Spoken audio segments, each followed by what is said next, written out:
Dear students, most important and most wanted discussion lecture के साथ में आया हूं। ये इतनी इंपॉर्टेंट डिस्कशन लेक्चर क्यों है? क्योंकि मैं आपके साथ इसमें डिस्कस कर रहा हूं ई कैट के ओरिजिनल क्वेश्चन, वो वाले ओरिजिनल क्वेश्चन जो अभी कल के टेस्ट में आए थे। याद रखें, ये बड़े इंपॉर्टेंट क्वेश्चन हैं और इसमें बहुत सारे ट्रिकी क्वेश्चंस हैं जो टेस्ट में आए हैं, जो आपको कंफ्यूज कर सकते हैं। और मैं इन क्वेश्चंस को डिस्कस भी करूंगा, इनके ट्रिक्स और शॉर्टकट्स भी बताऊंगा और कॉन्सेप्ट्स भी बताऊंगा, ताकि आने वाले दिनों में जिन स्टूडेंट्स ने ई कैट का टेस्ट देना है उनके लिए सुपर इंपॉर्टेंट डिस्कशन होगी। ये क्वेश्चन रिपीट भी हो सकते हैं, इस जैसे क्वेश्चन टेस्ट में आ सकते हैं, मिलते जुलते क्वेश्चन आते हैं। लिहाजा आपको मैं ये गाइड करूंगा कि आप चैनल को जरूर सब्सक्राइब कर लें, ताकि जो आने वाले डिस्कशन लेक्चर्स हैं वो उनके नोटिफिकेशन आपको मिलते रहें, आप कनेक्टेड रहें। और ये जो डिस्कशन लेक्चर्स हैं ये यकीनन आपको हेल्प करने जा रहे हैं आपका जो ई कैट का टेस्ट इस वक्त हो रहा है उसके अंदर। So all the E CAT aspirants channel को सब्सक्राइब कर लें, ताकि जितनी भी डिस्कशंस अभी आगे आएंगी वो सारे जो क्वेश्चंस आ रहे हैं टेस्ट में वो आप देख सकें। मैं सारे क्वेश्चंस आपको करवाऊंगा। सो आज के इस डिस्कशन लेक्चर के अंदर जो टेस्ट में ट्रिकी क्वेश्चन आए हैं, खास तौर पे मैंने वो क्वेश्चन सेलेक्ट किए हैं जो कि आपको हेल्प आउट कर सकें। पहला क्वेश्चन आप देख रहे हैं जो कल के टेस्ट में ई कैट में आया, वो ये क्वेश्चन था कि what is the area between the curve. Now this is important thing कि आप एरिया अंडर द कर्व तो हमेशा ही पढ़ रहे हैं एफएससी के अंदर, लेकिन यहां पर देखें टेस्ट में क्वेश्चन क्या आया, एरिया बिटवीन द कर्व, दो कर्व्स के दरमियान एरिया फाइंड आउट करना है। मैं पहले भी ऐसे क्वेश्चन आपको करवा चुका हूं अपनी प्रीवियस डिस्कशन में, दोबारा करवाने लगा हूं क्योंकि इंपॉर्टेंट क्वेश्चन है। अब आप देखें कर्व कौन सा है, ए कर्व आपको दिया हुआ है y is equal to x square, और दूसरा कर्व जो है वो लाइन है स्टूडेंट्स, वो लाइन कौन सी, y is equal to X, और लिमिट्स आपको दी हुई है x0 से लेकर तो x1 तक। अब मैं हमेशा क्या करता हूं, मैं सबसे पहले आपको इसकी अंडरस्टैंडिंग के लिए ग्राफिकली आपको बनाकर दिखाता हूं कि पूछ क्या रहा है, वो कौन से कर्व हैं जिसके दरमियान वो आपसे एरिया पूछ रहा है। मैं हमेशा आपको समझाता हूं कि ये जो इक्वेशन आप देख रहे हैं y is equal to x square, ultimately ये जो इक्वेशन है ये रिप्रेजेंट करिए पैराबोला को, और कौन से पैराबोला को रिप्रेजेंट कर रही है, जो कि ओपन है अपवर्ड्स। x के ऊपर स्क्वायर हो और पॉजिटिव हो तो ये हमेशा पैराबोला ओपन अपवर्ड्स होता है। दूसरी बात है कि ये जो कर्व आप देख रहे हैं यहां से y इक्वल टू एक्स, इसके बारे में उसने बताया है कि ये स्ट्रेट लाइन है। भाई कौन सी लाइन है, लाइन तो बहुत सारी हैं, अभी बताने लगा हूं कि y इक्वल टू एक्स एक ऐसी लाइन होती है स्टूडेंट जो हमेशा फर्स्ट और थर्ड क्वाड्रेंट को बाइसेक्ट कर रही होती है। मैं बनाकर आपको दिखाने लगा हूं, इसको देखें आप। फॉर एग्जांपल एक स्केच आप इसका देखें, एक्स एक्सिस और y एक्सिस के ऊपर स्टूडेंट्स मैं अभी बता चुका हूं कि ये जो कर्व है this is actually parabola opening upwards. इसको रफली मैं आपको दिखा रहा हूं कि लेट्स सपोज ये वो पैराबोला है which is y is equal to x square, या जिसको आप कहते हैं x square is equal to y which is opening upwards, right. दूसरी बात, कर्व में आपको क्या दी हुई, लाइन। लाइन के बारे में भी मैंने आपको क्या बताया कि वो लाइन है जो बाइसेक्ट करती है फर्स्ट और थर्ड क्वाड्रेंट को। उसको जब भी बनाएंगे तो हम कुछ इस तरीके से रफली इसको ड्रॉ कर लेते हैं। ये वो लाइन है जो y is equal to x आपको नजर आ रही क्वेश्चन, राइट। अब आपको समझ आती है कि वो कौन सा एरिया है जो बेसिकली वो आपसे पूछ रहा है। तो एरिया अगर मैं आपको शेड करके दिखाऊं स्टूडेंट्स, तो फिर आप देखेंगे कि अच्छा ये वाला एरिया है जो आपको नजर आ रहा है इस लाइन और इस कर्व के दरमियान। तो ऊपर क्वेश्चन में क्या लिखा हुआ था, बिटवीन द कर्व्स, इन दोनों कर्व्स के दरमियान जो एरिया आपने फाइंड आउट करना है वो आपको नजर आ रहा है। लिमिट्स भी आपको दी हुई है, इंटीग्रेशन आपने करनी है, डेफिनेट इंटीग्रेशन करनी है, बात आप सबको समझ आती है। लेकिन ट्रिकी पॉइंट इसमें क्या है कि मैं आपको बताने लगा हूं कि ट्रिकी पॉइंट स्टूडेंट्स इसके अंदर ये है कि आपने जब एरिया फाइंड आउट करना है तो नो डाउट आपके पास लिमिट्स आ गई 0 से लेकर 1 तक क्वेश्चन में दी हुई हैं। लेकिन अगला पॉइंट ये कि आपने इंटीग्रेट करना किससे है। अब आप में से कुछ स्टूडेंट ये सोच रहे हैं कि हम एक्स स्क्वायर को इंटीग्रेट करेंगे, कुछ स्टूडेंट ये सोच रहे हैं कि क्या हम y इक्वल टू एक्स को इंटीग्रेट करेंगे। भाई क्वेश्चन यहां पर ये है कि इस जगह के ऊपर आपने कौन सा फंक्शन लेना है जिसको आपने इंटीग्रेट करना है। तो ये पॉइंट मैं बताने लगा, इंपॉर्टेंट है। याद रखें, जब भी आपने दो कर्व्स के दरमियान एरिया फाइंड आउट करना हो स्टूडेंट्स, तो मैं हमेशा समझाता हूं कि आप एक कर्व की इक्वेशन में से दूसरे कर्व की इक्वेशन को माइनस कर लें। जब आप इन्हें माइनस करेंगे तो एक ऐसा फंक्शन बनेगा जिसको इंटीग्रेट करने से आपका रिक्वायर्ड एरिया आएगा। बात समझ आई आपको?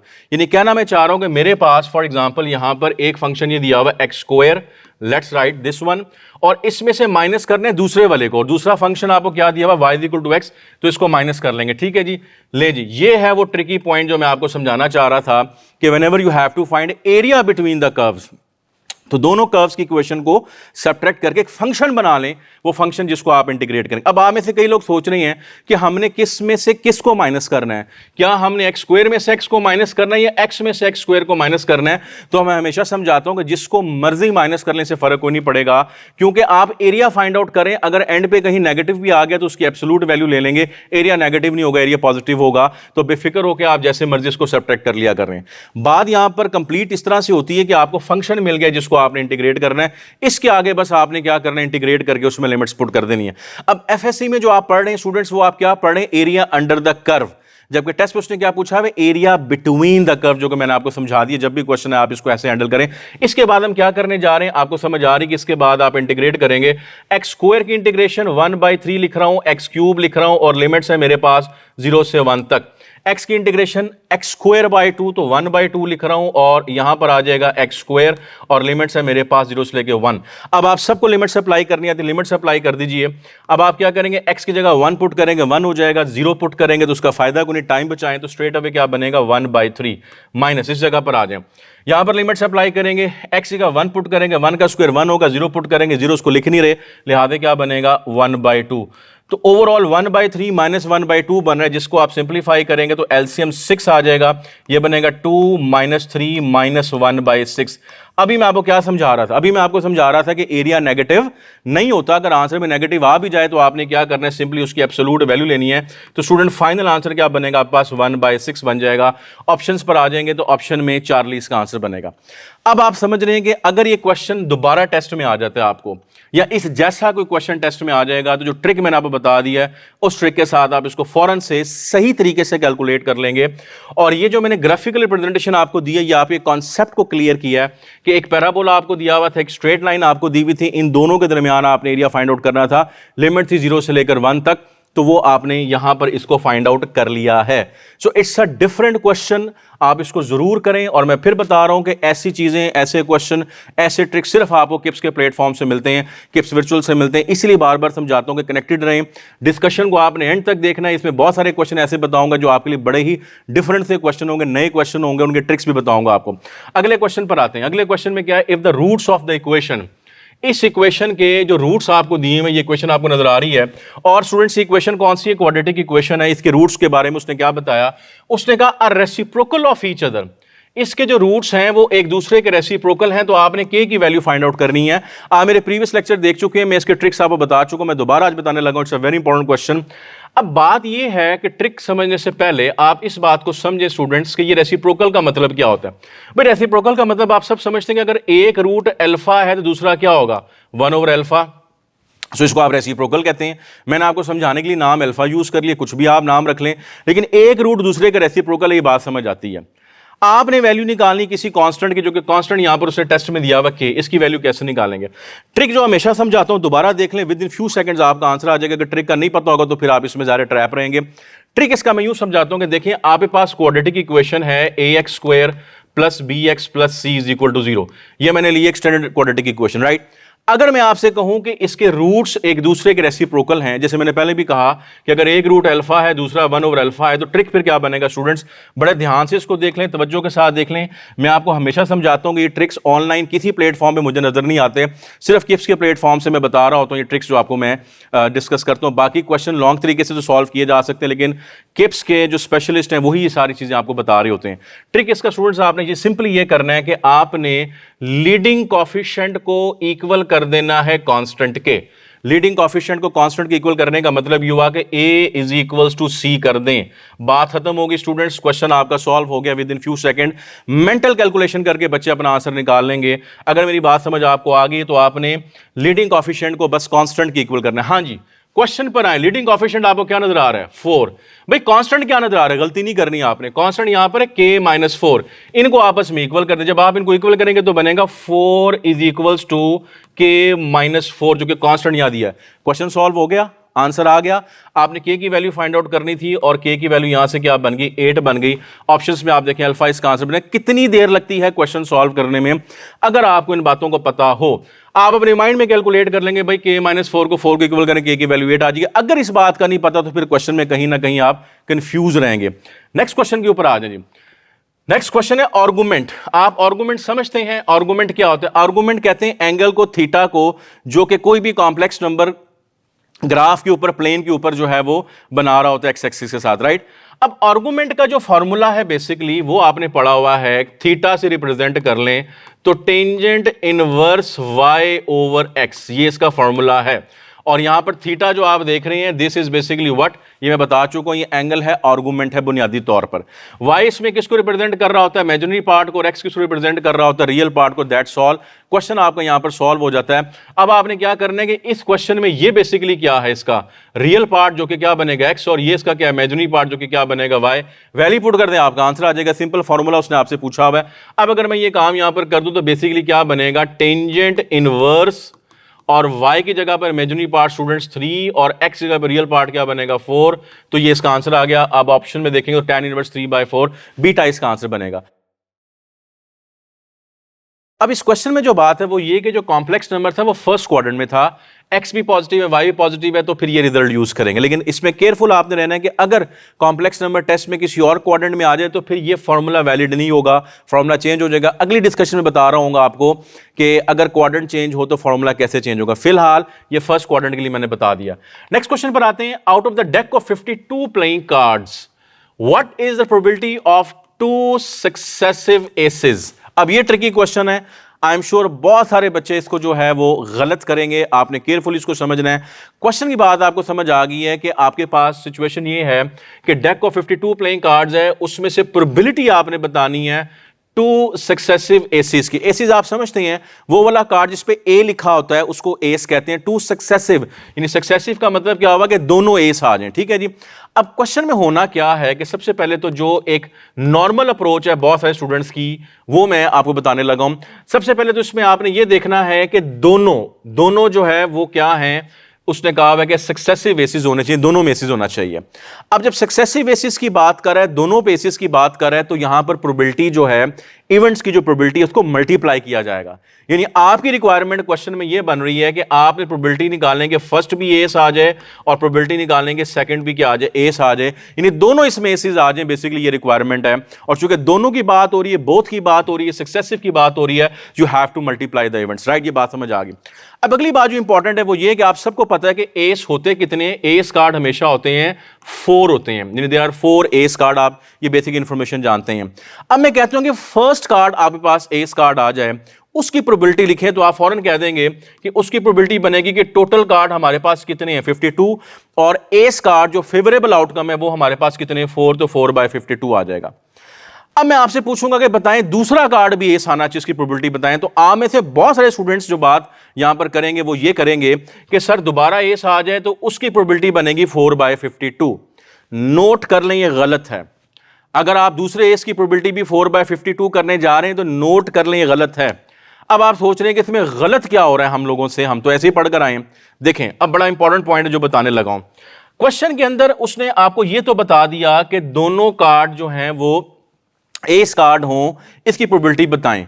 लेकिन क्या उसने क्वेश्चन में आपको यह बताया कि वो दोनों कार्ड विदड्रॉ कैसे किए हैं, कैसे आपने सिलेक्शन की कार्ड्स की? ये क्वेश्चन की स्टेटमेंट कहीं पर मेंशन नहीं है। यही वो ट्रिकी बात है जो मैं आपको समझाने लगा हूं कि कार्ड 2 तरह से निकलते हैं। 2 तरह से कार्ड निकालने के तरीके होते हैं, या किसी भी ऑब्जेक्ट को सैंपलिंग करने के 2 तरीके होते हैं। स्टूडेंट्स याद रखें, एक मैं हमेशा आप लोगों को समझाता हूं कि उसे कहते हैं with replacement. One is called with replacement.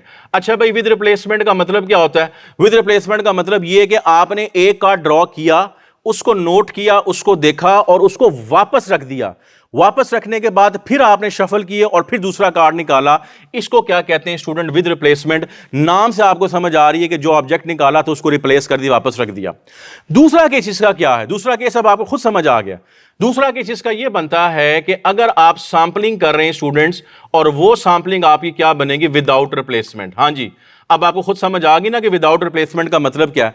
Without replacement का मतलब यह कि आपने एक कार्ड ड्रॉ किया, उसको नोट किया, नोट करने के बाद आपने उसको वापस नहीं रखा, बल्कि आपने उसको बाहर निकाल दिया। अब आप क्या कर रहे हैं, दोबारा से उसको शफल करके एक दूसरा कार्ड निकाल रहे हैं। तो दो चीजें यहां पर इंपॉर्टेंट मैंने आपको बता दी है कि जब भी सैंपलिंग होती है स्टूडेंट्स, सैंपलिंग में दो तरीके हैं, एक विद रिप्लेसमेंट है, एक विदाउट रिप्लेसमेंट है। यहां तक तो बात समझ आ गई। अब जिस क्वेश्चन में वो आपसे कहेगा जी कार्ड को ड्रॉ किया और वापस रख दिया, रिप्लेस कर दिया, वहां तो आप यूज करेंगे विद रिप्लेसमेंट। और जहां पर वो आपको कहेगा क्वेश्चन में कि कार्ड को विदड्रॉ किया और वापस नहीं रखा, रिप्लेस नहीं किया, वो आप कर लेंगे विदाउट रिप्लेसमेंट। दोनों बातें समझ आ गई। मुश्किल चीज इसमें यह है कि जब क्वेश्चन में वो आपको बताता ही नहीं है कि भाई ये विद रिप्लेसमेंट है कि विदाउट रिप्लेसमेंट है, वहां पर आप क्या करेंगे। याद रखें विद रिप्लेसमेंट का आंसर कुछ और आता है और विदाउट रिप्लेसमेंट का आंसर कुछ और आता है, दो डिफरेंट आंसर आएंगे, ठीक है जी। अब जब क्वेश्चन में बताएगा ही नहीं कि आपने सैंपलिंग कैसे की है, तो फिर आप लोगों ने क्या करना है, दिस इज माय पॉइंट। और टेस्ट में क्वेश्चन भी यार मैं हमेशा समझाता भी हूं कि ये वो ट्रिकी क्वेश्चन है जो आम तौर पे स्टूडेंट्स को लगता है कि हम बिल्कुल ठीक करके आ गए, हम बिल्कुल ठीक करके आ गए, लेकिन एक्चुअली वो गलत किया होता है, क्योंकि इन बातों का नहीं पता होता जो बातें मैं आपको बता रहा हूं, ठीक है जी।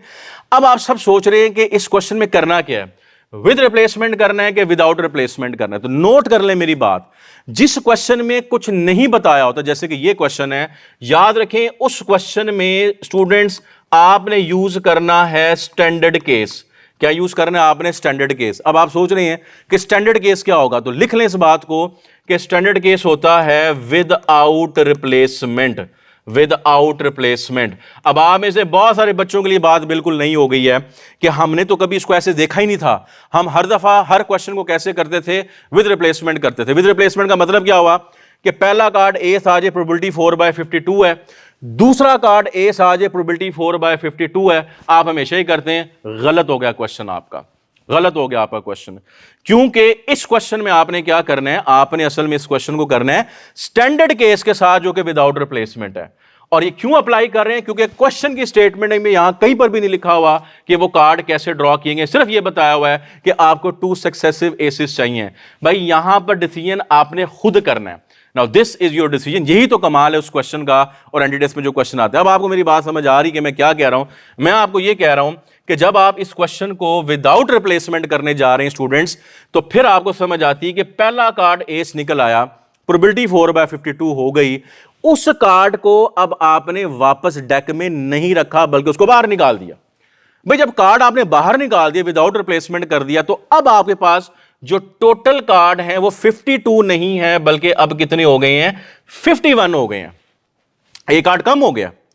दूसरी बात, पहले आपके पास शेष कार्ड कितने थे, 4, अब एक तो निकाल दिया बाहर, आपने बाहर निकाल दिया, अब आपके पास जो फेवरेबल आउटकम है, जो एस कार्ड्स हैं, वो कितने बाकी बच जाएंगे स्टूडेंट्स, पहले 4 थे, अब कितने हो जाएंगे, 3 हो जाएंगे। हां जी, ये है वो ट्रिकी बात, ये है वो ट्रिकी कॉन्सेप्ट जो मैंने आपको समझाया। अब आपके पास इसका सही आंसर आएगा, सही आंसर ये आएगा कि अब आप इसे कैंसिल कर लेंगे तो बनेगा 1/13 और इसे कैंसिल कर लेंगे तो बनेगा 1/17 और दोनों को मल्टीप्लाई करेंगे तो 1/221। ये इसका आंसर है और ऑप्शन में आप देखेंगे तो डेल्टा इसका आंसर है। बात समझ आई आपको।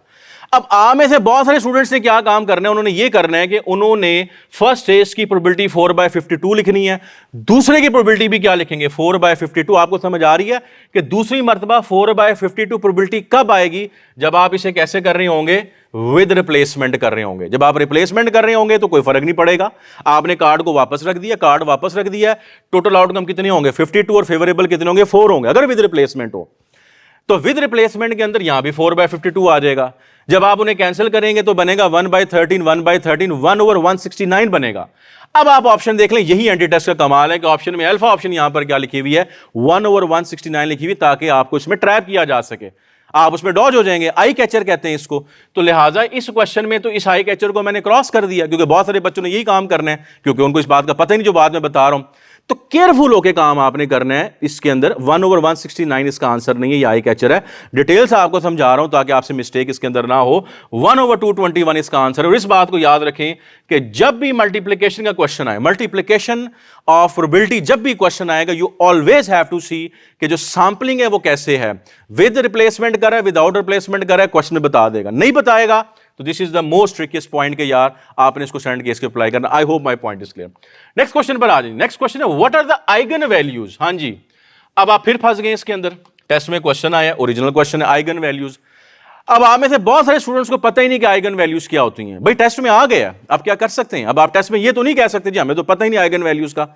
अब पता चल रहा है, मैं बताने लगा हूं कि आइगन वैल्यू अगर मैट्रिक्स में पूछी हुई तो क्या करेंगे, अगर मैट्रिक्स में पूछी हो तो कैसे करेंगे। सिर्फ 2 सेकंड में आपका इस क्वेश्चन का आंसर आ जाना है। बहुत सारे बच्चे इस क्वेश्चन में कंफ्यूज रहे, या बहुत सारे बच्चों को इसका नहीं पता था, लेकिन अब जो बात बताने लगा क्वेश्चन दोबारा अगर टेस्ट में आ जाएगा, सिर्फ 2 सेकंड्स के अंदर आपका आंसर आना है। पहली बात आपने ये नोट करनी है कि यहां पर जो आइगन वैल्यूज मैट्रिक्स वो पूछ रहा है, ये जो मैट्रिक्स आप देख रहे हैं ये डायगोनल मैट्रिक्स है। रिकॉल करें इसको, डायगोनल मैट्रिक्स है। भाई कैसे डायगोनल मैट्रिक्स है, आप इसको रिकॉल कर लें। आप सब जानते हैं कि डायगोनल मैट्रिक्स वो होता है जिसके अंदर प्रिंसिपल डायगोनल के जो एलिमेंट्स हैं, यानी ये वाले जो एलिमेंट्स हैं प्रिंसिपल डायगोनल के, ये वाले जो एलिमेंट्स हैं, ये कम से कम एक एलिमेंट क्या होना चाहिए, नॉन जीरो होना चाहिए। यानी सारे एलिमेंट जीरो नहीं होने चाहिए, कोई एक एलिमेंट नॉन जीरो होना चाहिए। मैं डायगोनल बता रहा हूं। और डायगोनल के ऊपर वाले एलिमेंट और डायगोनल नीचे वाले एलिमेंट क्या होने चाहिए, जीरो होने चाहिए। ये ऑर्डर 2x2 में टेस्ट में क्वेश्चन आया, ऑर्डर 3x3 में भी आ सकता है, स्क्वायर मैट्रिक्स में आ सकता है। डायगोनल मैट्रिक्स आपको दिया हुआ है और मैं रिकॉल करवा चुका हूं कि डायगोनल मैट्रिक्स क्या होता है। अब आप देखें कि डायगोनल मैट्रिक्स अगर आपको दिया हुआ है, किसी भी स्क्वायर मैट्रिक्स की बात कर लें, और उसमें अगर आपने स्टूडेंट आइगन वैल्यूज बतानी है तो नोट कर लें ट्रिक और इसका पॉइंट, ये जो प्रिंसिपल डायगोनल के एलिमेंट्स होते हैं यही बेसिकली आइगन वैल्यूज होती हैं। यानी यहां पर आइगन वैल्यूज क्या बनेगी, 1 बनेगी और 3 बनेगी। मैं बता क्या रहा हूं कि जो प्रिंसिपल डायगोनल के एलिमेंट्स होते हैं यही असल में इसकी आइगन। कितनी देर लगी आपको ये बात? अगर ये बात आपको पता है, पता चल गई है, तो नेक्स्ट टाइम जब भी क्वेश्चन आ रहा है किसी भी ऑर्डर स्क्वायर मैट्रिक्स में आ जाएगा, आपने सिर्फ डायगोनल के एलिमेंट्स उठाने हैं। लेकिन याद रखिए डायगोनल मैट्रिक्स होना जरूरी है, डायगोनल मैट्रिक्स होना जरूरी है इस केस के अंदर। उसे डायगोनल ही पूछा आपसे। अब आप ऑप्शन पे आए तो 1 और 3, अगर इस बात का पता हो तो ये सबसे आसान क्वेश्चन बन सकता है, विद इन 2 सेकंड इसका आंसर आता है। लेकिन अगर ये बात नहीं पता तो सबसे मुश्किल क्वेश्चन टेस्ट का यही बन जाएगा। अब आप में से कई लोग सोच रहे होंगे कि अगर सर ये डायगोनल मैट्रिक्स ना होता तो फिर आप क्या करेंगे? फिर हमें थोड़ी सी कैलकुलेशन करनी पड़ेगी। नेक्स्ट अपकमिंग जो लेक्चर्स होंगे उसमें कहीं डिस्कस कर लूंगा कि अगर डायगोनल मैट्रिक्स ना हो तो क्या करना है। लेकिन फिलहाल चूंकि डायगोनल पे क्वेश्चन आया, उसका ट्रिक मैंने आपको बता दिया, कहानी खत्म होगी। अगले क्वेश्चन पे चलते हैं। नेक्स्ट क्वेश्चन क्या है जी? Next question, the centre of the circle is origin and radius is 10, then equation of circle. आसान क्वेश्चन है कॉनिक सेक्शन में। 2 बातें आपको चाहिए, एक सेंटर चाहिए, एक रेडियस चाहिए। अगर सेंटर उसका ओरिजिन पर आ जाए तो फिर आपको याद है कि इक्वेशन क्या होती है। जिस सर्कल का सेंटर ओरिजिन पर है उसकी इक्वेशन आपने पढ़ी है students, x² + y² is equal to r², radius है। बात खत्म हो गई है। अब बात कैसे खत्म होगी कि सेंटर तो ओरिजिन पे है तो x² और y² ने तो आना ही आना है। r रेडियस मेरे पास कितना है, 10, तो 10 का स्क्वायर कर लें। 10 का स्क्वायर क्या होता है, 100। आपके पास आंसर आ गया। ऑप्शन पे आप जाएं तो बीटा इसका आंसर है, तो इसमें स्ट्रेट अवे आप अपना आंसर निकाल लेंगे। नेक्स्ट क्वेश्चन पर आते हैं जी। Next question, a dice is rolled thrice. हाँ जी, फिर मुश्किल बात बन गई। भाई डाइस को 3 दफा रोल किया है। आप डाइस को 1 टाइम रोल करते हैं, ट्वाइस करते हैं, थ्राइस भी कर सकते हैं। यहां थ्राइस की बात वो कर रहा है टेस्ट के अंदर। अब वो कहता है what is the probability that same dots appear. Probability बताएं सेम डॉट्स आ जाएं। 3 डाइस रोल हुए हैं। पहले तो मैं आपको यह बता दूं इसके ट्रिक के अंदर कि आप सबको पता है कि नंबर ऑफ पॉसिबल आउटकम कैसे निकालेंगे जब आप डाइस को रोल करें, 1 दफा या 2 या 3 दफा कैसे निकालते हैं। तो याद रखें, मैं हमेशा बताता हूं कि पॉसिबल आउटकम्स यानी टोटल आउटकम या पॉसिबल आउटकम्स अगर आपने फाइंड आउट करने हैं किस फॉर्म में, डाइस के फॉर्म में, तो इसका फॉर्मूला मैं बताता हूं, दैट इज 6⁻n। हाँ जी, एन यहां किसको रिप्रेजेंट कर रहे हैं, एन रिप्रेजेंट कर रहे हैं नंबर ऑफ डाइस, जितने भी क्वेश्चन में डाइस आपको दिए हुए हैं। इस क्वेश्चन में वो कह रहे हैं कि अ डाइस इज रोल्ड थ्राइस, एक डाइस को 3 दफा रोल किया जा रहा है। तो बात यह है कि 6⁻n आप यूज करें पॉसिबल आउटकम्स के लिए, टोटल आउटकम्स के लिए। तो ये क्या बन जाएगा स्टूडेंट्स, 6⁻³ मतलब 216 आ जाएगा, यानी पॉसिबल आउटकम 21। हमें प्रोबेबिलिटी में 2 बातें चाहिए, फेवरेबल आउटकम और पॉसिबल आउटकम। तो मेरा एक मसला तो हल हो गया प्रोबेबिलिटी इस क्वेश्चन में निकालने के लिए कि मेरे पास टोटल आउटकम, पॉसिबल आउटकम 216 आएंगे अगर एक डाइस को 3 दफा रोल किया जाए। अगली बात आप सोच रहे हैं कि फेवरेबल आउटकम क्या होंगे। फेवरेबल आउटकम उसने कहा है कि वो आउटकम है जिसमें सेम डॉट्स अपीयर हो, वो फेवरेबल। अब आपने अपना IQ भी यूज करना है। अब सेम डॉट्स का मतलब क्या होता है? सेम डॉट्स का मतलब ये होता है कि अगर आपके पास एक ऐसा आउटकम आ गया जिसमें लिखा हुआ है 1 1 1, ये सेम डॉट्स है ना, क्योंकि 3 दफा आप उसे कर रहे हैं, रोल कर रहे हैं। अच्छा, और आपके जेहन में क्या आ रहा है, और आपके माइंड में ये आ रहा है कि अच्छा अगर इसमें 2 2 और 2 आ जाए तो ये भी क्या हो गए, सेम सेम डॉट्स आ गए। अब आपको सारी बात समझ आ रही है कि इसके अलावा क्या हो सकता है कि 3 आ जाए तीनों पर, या इसके अलावा तीनों पे क्या आ जाए, 4 आ जाए, या फिर क्या आ जाए 5 आ जाए, या फिर क्या आ जाए 6 आ जाए। अब आप समझ रहे हैं कि इनके अलावा कोई और आउटकम आपके माइंड में आ रहा है जिसमें सेम डॉट्स आ जाए? यार नहीं आ रहा ना, हो ही नहीं सकता। तो फिर आपके आईक्यू से बात आपको समझ आ गई कि वो वाले आउटकम जिनमें सेम डॉट्स आएंगे वो 6 हो सकते हैं, 6 से ज्यादा हो ही नहीं सकते। लिहाजा आपके जो फेवरेबल आउटकम है वो यहां पर क्या बनेंगे स्टूडेंट, 6 बनेंगे। ठीक है, ये क्वेश्चन 2 डाई रोल पे भी आ सकता है। 2 डाई रोल पे करेंगे तो यहां पॉसिबल आउटकम कितने होंगे, 36 हो जाएंगे। और आपके फेवरेबल आउटकम कितने होंगे, नोट करें, फिर 6 होंगे। देखें ना, 1 1 आ गया, 2 2 आ गया, 3 3 4 4 5 5 और 6 6 आ गए, वो भी 6 बनेंगे। यहां पर भी 6 ही बन रहे हैं। अब सोचें मेरी बात को, तो लिहाजा अब जब आप इसको कैंसिल कर लेंगे तो कैंसिल करने के बाद बनेगा 1/36। ऑप्शंस के ऊपर जाएंगे तो अल्फा इसका आंसर बनेगा। तो ये भी इंपॉर्टेंट क्वेश्चन है। ठीक है जी, नेक्स्ट क्वेश्चन आप देखें, if the sum of arithmetic series is given by this एसन, आप जानते हैं sum of n terms of arithmetic series उसने आपको दिया हुआ है। फाइंड आउट आपने क्या करना है, 7th टर्म।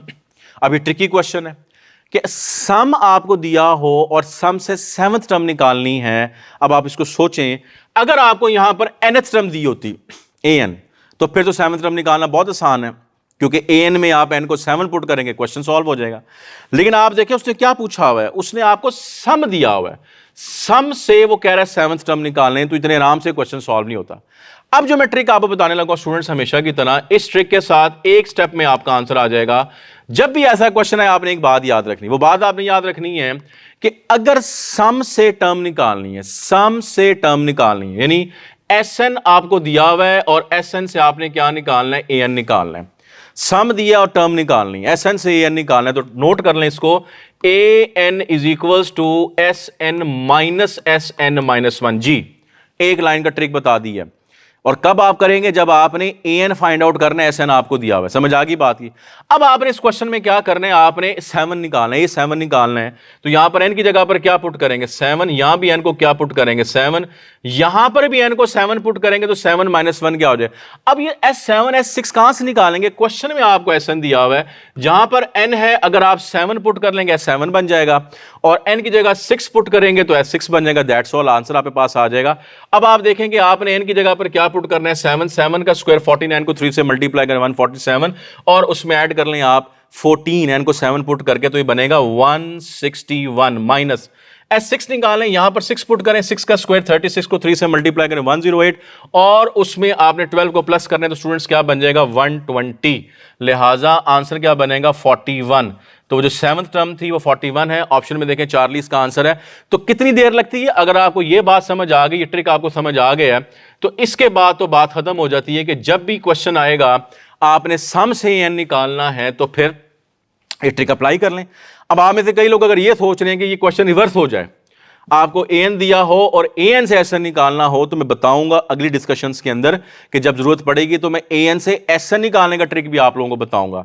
इसलिए बार बार आपको समझा रहा हूं कि चैनल को सब्सक्राइब कर लें, ताकि जितने भी आगे लेक्चर्स आने, जितनी भी डिस्कशन आने, जितने की पॉइंट्स आने, वो आपको पता चल सकें, बताए जा सकें। और मैं बार बार समझाता हूं कि ये किसी भी ऑनलाइन प्लेटफॉर्म पर बातें आपको नहीं बताई जाती हैं। ये सिर्फ किप्स की स्पेशलिटी है, किप्स कैंडिडेट्स के स्पेशलिस्ट आपको बताते हैं, किप्स वर्चुअल के सेशन में बता रहे हैं, प्रिपरेशन के सेशन में बता रहे हैं, हर जगह बताते हैं। लिहाजा किप्स के साथ कनेक्टेड रहना आपके लिए बड़ा जरूरी है। अगर आप एंटी की प्रिपरेशन कर रहे हैं और पाकिस्तान की टॉप लेवल यूनिवर्सिटीज तक पहुंचना चाहते हैं, तो ये चीजें बड़ी जरूरी हैं आपके लिए। नेक्स्ट क्वेश्चन आप देखें, लिमिट का क्वेश्चन आ गया। लिमिट के क्वेश्चन में आपको हमेशा समझाता हूं कि जब भी क्वेश्चन आएगा, सबसे पहला काम है डायरेक्ट लिमिट अप्लाई करके देखना। डायरेक्ट लिमिट का मतलब है जहां x है वहां पर आप लिमिटिंग वैल्यू पुट कर दें, यानी 0 पुट कर दें। यहां पर tan 0 0 होगा, 0 का स्क्वायर रूट 0, 0 माइनस 0 क्या बनेगा 0, डिनोमिनेटर में x है वो भी 0, तो एक्चुअली क्या बन गई 0/0 फॉर्म। आपको हमेशा समझाता हूं कि जब भी 0/0 फॉर्म बने लिमिट अप्लाई करने से, तो एक ट्रिक होता है, वो ट्रिक है डिफरेंशिएशन के साथ आप इसको सॉल्व करते होते हैं। और डिफरेंशिएशन आप ऐसे करते हैं कि न्यूमरेटर का डेरिवेटिव अलग लेंगे और डिनोमिनेटर का डेरिवेटिव आपने अलग लेना है। ठीक है जी, डिफरेंशिएशन आपको आती, मैं शुरू कर रहा हूं, लिमिट x गोज टू 0 और टेंजेंट x स्क्वायर रूट का जब डेरिवेटिव लेंगे पावर फार्मूले के साथ, तो आप जानते हैं कि पावर शुरू में आ जाएगी, पावर में से एक कम करेंगे, 1 माइनस करेंगे, और फिर विदाउट पावर डिफरेंशिएशन करेंगे तो बनेगा सेकंड स्क्वायर x। एक ही स्टेप में डिफरेंशिएट करो, आपको भी ऐसे ही करना है। x का जो डेरिवेटिव है दैट इज -1 और डिनोमिनेटर में जो x लिखा हुआ है स्टूडेंट उसका डेरिवेटिव क्या हो जाएगा, 1 हो जाएगा। अब आप लिमिट अप्लाई करें। अब जब आप इस पे लिमिट अप्लाई करेंगे तो देखें ये जो आप टेंजेंट x देख रहे हैं यहां पर जब आप x को 0 पुट करेंगे tan 0 क्या हो जाएगा, 0, 0 का स्क्वायर रूट 0, 0 को 2 से मल्टीप्लाई करेंगे 0 और सेकंड 0 क्या होता है 1। तो बेसिकली अगर आप इसमें देखेंगे तो बनेगा 1/0। आप सब जानते हैं कि 1/0 क्या होता है, इन्फिनिटी होता है। इन्फिनिटी में से अगर आप 1 को माइनस करेंगे तो इन्फिनिटी होगा, इन्फिनिटी को 1 पे डिवाइड करेंगे तो क्या बनेगा, इन्फिनिटी बनेगा। लिहाजा इस क्वेश्चन में इन ऑप्शंस के मुताबिक जो आपके पास आंसर बन रहा है वो चार्ली इसका आंसर बन रहा है, इन्फिनिटी इसका आंसर बन रहा है। नेक्स्ट क्वेश्चन पर आते हैं जी। नेक्स्ट क्वेश्चन में आपने आइडेंटिफाई करना है कि ये किसको रिप्रेजेंट कर रही है। ये इक्वेशन सर्कल है, पैराबोला, एलिप्स है, हाइपरबोला है। हमेशा आप लोगों को समझाता हूं कि कॉनिक की identification is very important. Different test में क्वेश्चन आता रहता है, ई-कैट में भी कल आ गया। अब इसका आसान सा तरीका ये आपने देखना है कि एक्स पे भी स्क्वायर है और वाई पे भी स्क्वायर है, एक्स पे भी स्क्वायर है, वाई पे भी स्क्वायर है और दोनों के जो कॉफिशिएंट्स हैं, कॉफिशिएंट्स के साइन क्या हैं, सेम। साइन सेम का मतलब कि दोनों पॉजिटिव हैं। एक्स पे भी स्क्वायर हो, वाई पे भी स्क्वायर हो, कॉफिशिएंट के साइन पॉजिटिव हैं, सेम हैं, तो याद रखिए क्या बनती है, एलिप्स बनती है। और अगर साइन ऑपोजिट हो जाए, एक पॉजिटिव हो और एक नेगेटिव हो, तो उस केस में हमेशा बताता हूं कि फिर ये क्या बनेगा, फिर ये हाइपरबोला बनेगा। और अगर किसी एक वेरिएबल पर स्क्वायर है, एक्स पे स्क्वायर है, वाई पे नहीं है, और वाई पे स्क्वायर है और एक्स पे नहीं है, तो फिर ये क्या बनेगा, पैराबोला बनेगा। और सर्कल कब बनता है, सर्कल तब बनता है जब एक्स पे भी स्क्वायर होगा, वाई पे भी स्क्वायर होगा और दोनों कॉफिशिएंट आपस में क्या होंगे, सेम होंगे। दोनों कॉफिशिएंट आपस में सेम होने का मतलब अगर यहां 9 लिखा है तो यहां पर भी क्या हो, 9, या यूं कह लें कि अगर यहां 4 है तो यहां पर भी क्या होगा, 4। तो उस केस में फिर क्या बनेगा, सर्कल बनेगा जब कॉफिशिएंट सेम होंगे। मैंने सारी बातें आपको रिवाइज करवा दी हैं। इस क्वेश्चन में तो इसका आंसर क्या बन गया, एलिप्स बन गया, क्योंकि एक्स पे स्क्वायर है, वाई पे स्क्वायर है, दोनों के कॉफिशिएंट्स के साइन सेम है, दोनों पॉजिटिव है, लेकिन कॉफिशिएंट सेम नहीं है। कॉफिशिएंट भी सेम हो गए तो सर्कल बन जाता है। नेक्स्ट क्वेश्चन पर आ जाते हैं जी। नेक्स्ट क्वेश्चन में इंटीग्रेशन आपने करनी है। एक्सपोनेंशियल फंक्शन की इंटीग्रेशन आप सबको ही आती है, मैं एक दफा रिवाइज करवा दूं कि अगर आप इंटीग्रेट कर रहे हैं a power let suppose lambda x को, तो रूल आपको याद है, रूल इसका ये होता है कि एक्सपोनेंशियल फंक्शन की जो इंटीग्रेशन है वो यही एक्सपोनेंशियल फंक्शन आ जाएगा। लेकिन एक बात जो अक्सर आप लोग मिस कर देते हैं वो मैं बताने लगा हूं खास तौर पे दोबारा, ताकि आपसे गलती ना हो। पावर जो होती है, पावर का डेरिवेटिव डिवाइड करते हैं। अब लैम्डा एक्स का डेरिवेटिव क्या होगा, लैम्डा, वो डिवाइड करने आपने यहां पर, अभी बात खत्म नहीं हुई है, कई लोग यहां पर करके छोड़ देंगे फिर गलत हो जाएगा। अगली बात आपने याद रखी जो कि बड़ी इंपॉर्टेंट है, वो ये कि ln लेंगे, लॉग लेंगे बेस का, और बेस यहां पर क्या नजर आ रही है आपको, a, जो भी बेस होगी उसका आपने लॉग लेना। अब ये बात समझ आ गई तो अब क्वेश्चन को आप इंटीग्रेट कर लें। यहां पर 2 raise to power lambda x है, तो भी मैंने आपको क्या समझाया, अभी मैंने आपको समझाया कि 2 raise to power lambda x की इंटीग्रेशन क्या होगी, 2 raise to power lambda x. लेकिन अभी मैंने आपसे कहा कि पावर का जो डेरिवेटिव उसको डिवाइड करेंगे, यहां पर पावर का डेरिवेटिव क्या बनेगा, लैम्डा। अभी बात खत्म नहीं हुई, फिर मैंने आपसे कहा था ln of the base, ln ले लें, लॉग ले लें, और बेस स्टूडेंट यहां पर क्या दी हुई 2, तो ये बनेगा इसका फाइनल आंसर। ऑप्शंस पे आप जाएंगे तो चार्ली इसका आंसर बनेगा, complete answer, right. Next question पर आते हैं जी। डोमेन ऑफ द फंक्शन, आप सब जानते हैं कि डोमेन का मतलब होता है कि एक्स की वो वैल्यू बताएं जो इसको डिफाइंड रखे, ऐसी वैल्यू जो अनडिफाइन कर दे वो डोमेन में नहीं आती हैं। ये बात तो बेसिक कॉन्सेप्ट है। दूसरी बात ये है कि स्क्वायर रूट फंक्शन आपको दिया हुआ है। स्क्वायर रूट फंक्शन की डोमेन के बारे में आप हमेशा ये पढ़ते हैं कि स्क्वायर रूट के अंदर जो एक्सप्रेशन लिखी हुई है, इसके अंदर जो एक्सप्रेशन लिखी हुई है, इसको आप यूं लिखें कि हमेशा आप इसे करें ग्रेटर देन इक्वल टू 0। यानी ट्रिक आपको ये बता रहा हूं कि स्क्वायर रूट फंक्शन में जब भी डोमेन निकालनी होती है तो आपने जो उसके अंदर एक्सप्रेशन होती है उसको आप हमेशा क्या करते हैं, ग्रेटर देन इक्वल टू 0। गलत हो जानी यहां पर बात, गौर से सुने मेरी बात को, आप ग्रेटर देन इक्वल टू 0 करते हैं। इस क्वेश्चन में आपने इक्वल टू 0 नहीं करना। अगर आपने इस क्वेश्चन में सपोजिंगली यहां पर यह काम किया कि आप इसने लिखेंगे 9 minus x square greater than equal to 0, अगर आपने ये लिखा तो नोट कर लें ये गलत होगा। वाई, क्यों गलत होगा, क्योंकि आप कह रहे हैं कि 0 के इक्वल भी हो सकता है। अगर 0 के इक्वल हो गया, यानी आप इसको 0 के इक्वल कर रहे हैं, तो 1/0 क्या होगा, अनडिफाइंड, तो इन्फिनिटी अनडिफाइंड हो गया। ये तो बात अभी आपको समझ आई है कि आप एक्स की वो वैल्यूज नहीं ले सकते जो उसको अनडिफाइंड कर रही है। बात समझ आ रही है। लिहाजा इसमें बड़ा जरूरी है आपके लिए देखना कि जब ये 1/, की फॉर्म में है या 2/, है 3/, है, जो भी है, यानी एक फ्रैक्शन फॉर्म बनी हुई है, तो फ्रैक्शन फॉर्म में डिनोमिनेटर में 0 नहीं आना चाहिए। इसी वजह से आपको समझा रहा हूं कि इसके अंदर जो एक्सप्रेशन लिखी हुई है इसको ग्रेटर देन 0 तो आप करें, इक्वल ना करें। इक्वल करेंगे तो बहुत बड़ी गलती हो जाएगी। यही इसका की पॉइंट है इस क्वेश्चन का। इसके बाद आपने सॉल्व कैसे करना है, इसके बाद जाहिर है जब आप इसको सॉल्व करेंगे तो बनेगा x square is less than 9। Students ये क्वाड्रेटिक इनइक्वालिटी इसको सॉल्व कर लें, मैं हमेशा समझाता होता हूं। x square is less than 9 को जब आप स्क्वायर खत्म करेंगे तो कैसे लिखेंगे, इसको लिखने का तरीका आप सब लोग दोबारा देख लें। x जो है वो 3 से लेस होगा, जब आप स्क्वायर रूट लेंगे तो यहां पर क्या आएगा, +-3 आएगा। लेकिन 3 जो पॉजिटिव उससे लेस लेंगे और नेगेटिव 3 से आपने क्या लेना है, ग्रेटर लेना है, ये इसका बनेगा। अब इसको लिखने का डिफरेंट तरीके हैं, ऑप्शन पे देखना पड़ेगा। आप इसको ऐसे भी लिख सकते हैं या आप इसको इस इंटरवल की फॉर्म में लिख सकते हैं। ये इंटरवल ध्यान से देखिए, मैंने राउंड ब्रैकेट्स लगाए हैं जिसको आप ओपन इंटरवल कहते हैं, क्योंकि यहां पर इक्वल नहीं है तो इस वजह से यहां पर राउंड ब्रैकेट्स आएंगे अगर ऑप्शन ऐसी आ जाए किसी टेस्ट के अंदर, राइट। अब आप देखें कि यहां पर जो मेरे पास ऑप्शन है उसमें डेल्टा इसका आंसर बन रहा है। और एक चीज आप लोग और नोट कर लें, यहां पर था x स्क्वायर लेस देन 9, तो लेस देन 9 को ऐसे ओपन करेंगे। अगर यहां पर x स्क्वायर ग्रेटर देन 9 होता फिर ऐसे ओपन नहीं करेंगे। अब x स्क्वायर ग्रेटर देन 9 के लिए कैसे ओपन करेंगे, नेक्स्ट लेक्चर्स में आपको बताऊंगा, देखेंगे कि ग्रेटर के केस में आपने इसको कैसे करना होता है। नेक्स्ट क्वेश्चन आप देखिए, 2 dice are thrown, what is the probability that sum of the numbers are divisible by 4। Question tricky है। 2 डाइस थ्रो की, अभी मैंने एक क्वेश्चन आपको करवाया जिसमें एक डाइस 3 दफा रोल हुआ था, तो अभी दोबारा क्वेश्चन आ गया लेकिन उससे डिफरेंट क्वेश्चन। यहां पर 2 डाइस जो है वो रोल हो रहे हैं।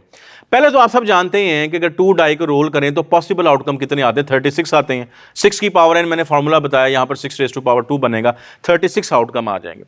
तो अगर आप क्वेश्चन सॉल्व करना शुरू करें तो इसके ट्रिक में बात मैं शुरू यहां से करूंगा कि क्योंकि हम प्रोबेबिलिटी निकाल रहे हैं, प्रोबेबिलिटी में अगर मैं आपसे पूछूं कि मुझे बताएं कि इसके टोटल आउटकम्स कितने, तो आप कहेंगे सर 30 आएंगे क्योंकि 2 डाइस की।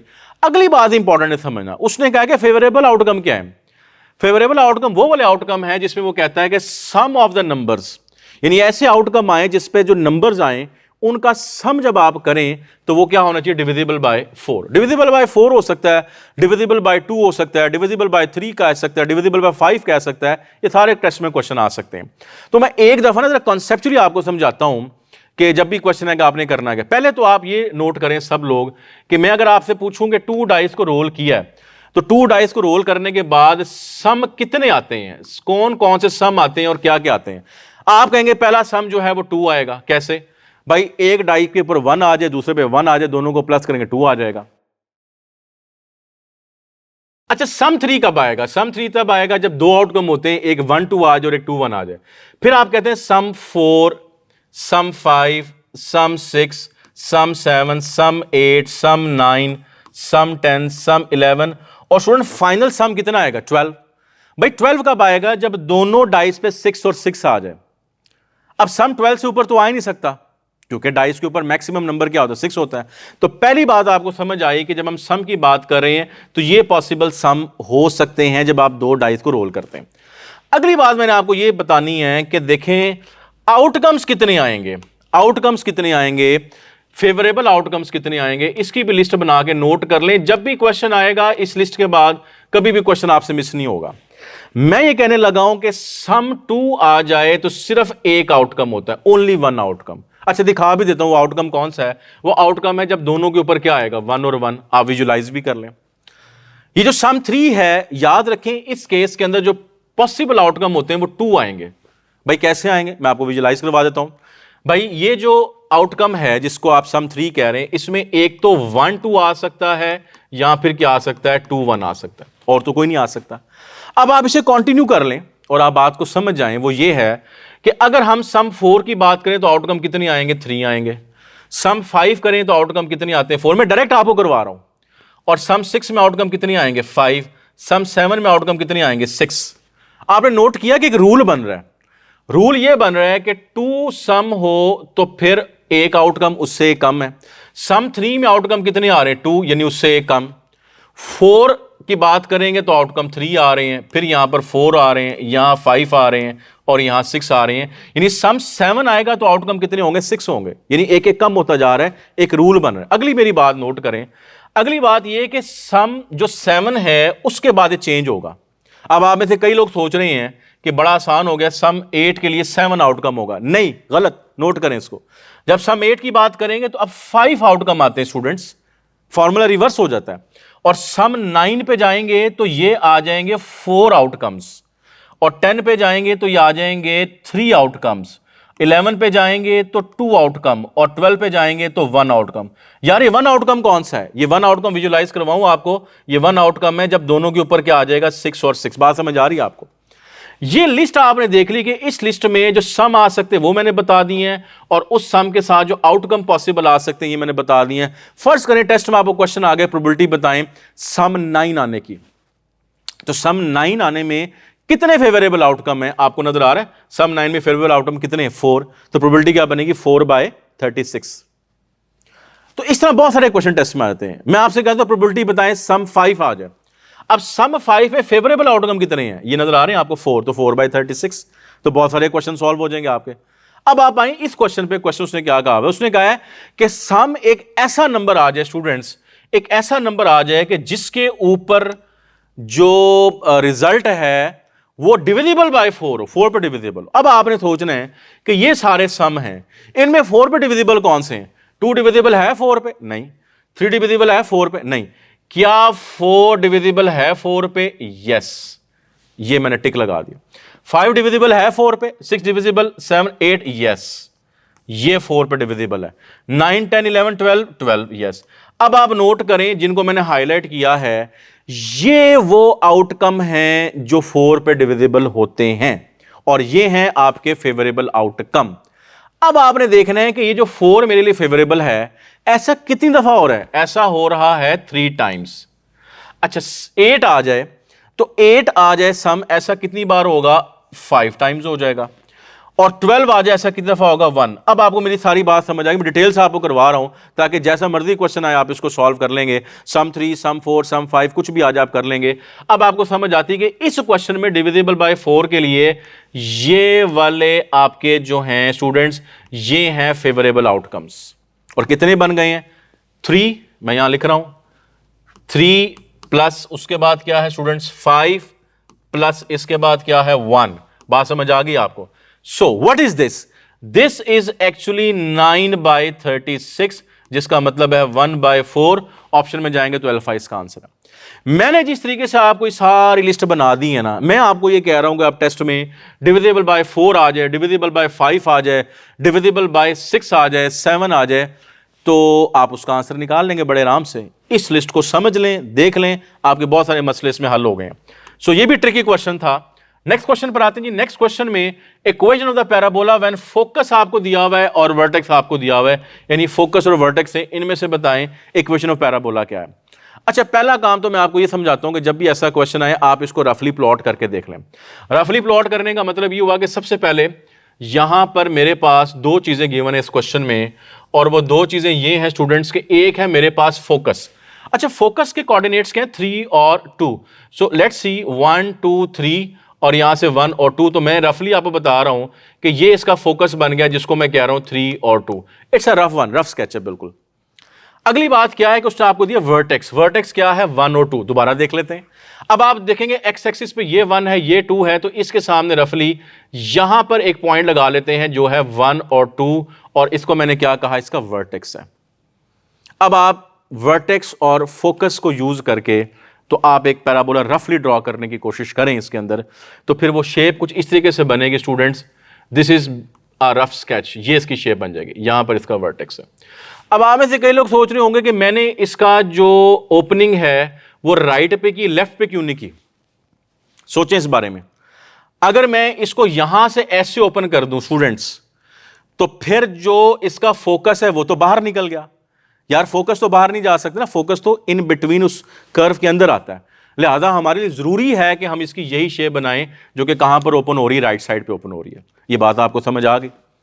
अगली बात यह कि जो पैराबोला राइट साइड पे ओपन हो रहा है इस तरीके से जो मैं आपको दिखा रहा हूं, इसकी इक्वेशन हमेशा जो होती है वो होती है y² = 4ax। अगर आप उसको स्टैंडर्ड फॉर्म में लिखें, और अगर ट्रांसफॉर्म फॉर्म में जाएंगे तो फिर इसकी इक्वेशन क्या बनती है? y - k² = 4ax - h। ये इसकी इक्वेशन बनती है। अब आप एक दफा अपनी ऑप्शंस को देखेंगे तो सारी ऑप्शन में y के ऊपर स्क्वायर है और इस साइड पे x है, लिहाजा ये जो बात है कि आइडेंटिफाई करें ये सारी ऑप्शन में है। अगर कोई एक ऑप्शन ऐसी होती जो इस शक्ल में लिखी होती, मैं आपसे कहता वही आपका आंसर। अब वो चारों में ऐसी हैं, लिहाजा हमें कैलकुलेट करना पड़ेगा। अब आपको पता है कि इस इक्वेशन में जो मैंने आपको बताई है, इस इक्वेशन में ये जो आप देख रहे हैं h और k, ये जो आपको नजर आ रहे हैं h और k, ये क्या होते हैं? तो नोट कर लें, ये h और k असल में जो हैं ये वर्टेक्स होते हैं स्टूडेंट, ये वर्टेक्स के कोऑर्डिनेट्स होते हैं h और k। यहां से आपको एक बात समझ आनी चाहिए कि क्वेश्चन में हमारे पास वर्टेक्स क्या है, 1 और 2। यानी यहां से आप देखते हैं कि अच्छा भाई ये जो 1 और 2 हैं ये असल में वर्टेक्स हैं h और k। ये बात आपको समझ आ रही? अब आप ऑप्शन में जाते हैं और देखते हैं कि कौन सी ऐसी ऑप्शन है जिसके अंदर h की जगह पे 1 लिखा हो और k की जगह पे क्या लिखा हो, 2 लिखा हो। अगर एक ही ऐसी ऑप्शन है तो वो आपका आंसर है। Let's try to find it. यहां पर h और k इधर देख लें, यानी मैं आपको बता रहा हूं कि यहां पर जो क्वेश्चन है उसमें h की जगह पर क्या लिखा होना चाहिए, 1, और k की जगह पे क्या लिखा हो, 2, ऐसे हो। देखते हैं ऑप्शन में। अब आप अल्फा ऑप्शन को देखते हैं तो 1 और 2 आपको नजर नहीं आ रहे, क्रॉस कर रहे हैं। अच्छा, अब आप चार्ली ऑप्शन को देखते हैं तो यहां पर 1 और 2 जो मैंने आपको यहां पर बताए हैं वो आपको उस तरीके से नजर आ रहे हैं। अगर आप बीटा ऑप्शन को देखते हैं तो आपको 1 और 2 नजर नहीं आ रहे। डेल्टा ऑप्शन में अगर आप देखते हैं तो आप कहते हैं यहां 1 और 2 लिखे हुए हैं। अब इंपॉर्टेंट बात यहां पर क्या है कि जो 1 और 2 लिखे हैं उसके पीछे साइन कौन सा है, यहां पर स्टूडेंट्स नेगेटिव साइन है। अब आप देखते हैं कि डेल्टा ऑप्शन में 1 और 2 लिखे हुए हैं, चार्ली में 1 और 2 लिखे हुए हैं। चार्ली में जो 1 और 2 लिखे हुए हैं ये कैसे लिखे हुए हैं, पॉजिटिव साइन के साथ, लिहाजा ये भी इसका आंसर नहीं बनता। ये मैं आपको एनालिसिस सिखा रहा हूं, कैलकुलेट भी करके दे दूंगा। लिहाजा इस एनालिसिस से वर्टेक्स से आपको समझ आता है कि डेल्टा इसका आंसर बनेगा, क्योंकि हमारे पास क्वेश्चन में जो वर्टेक्स है बेसिकली वो क्या दिया हुआ है, 1 और 2 दिया हुआ है। और अभी मैंने आपको समझाया कि h और k जो है इसके वर्टेक्स हैं जो कि इस इक्वेशन से निकल रहे हैं, वो सिर्फ आपको इस ऑप्शन में नजर आ रहे हैं। एक तरीका तो ये हो गया। अब आप सपोज कर लेंगे अच्छा भाई एक से ज्यादा ऐसी ऑप्शन हो जाती तो फिर हम क्या करते। अब मैं क्या कर रहा हूं, अब मैं आपको उसको एक दफा कैलकुलेट करके दिखाता हूं। अब कैलकुलेशन में स्टूडेंट्स आप एक चीज को समझें, ये इक्वेशन है जो आपने कैलकुलेट करनी है। इस इक्वेशन में मैंने आपको k भी बता दिया 2 है, h बता दिया 1 है। अब मिसिंग चीज इसके अंदर आपको क्या लग रही है, a कैसे निकालेंगे? याद रखें what is a in case of parabola. याद रखें a is the distance between focus and vertex. a क्या होता है, फोकस और वर्टेक्स में डिस्टेंस होता है। यानी आपके पास क्वेश्चन में ये वर्टेक्स है और ये क्या है, फोकस। इनके दरमियान जो डिस्टेंस है बेसिकली वो क्या होता है, a होता है।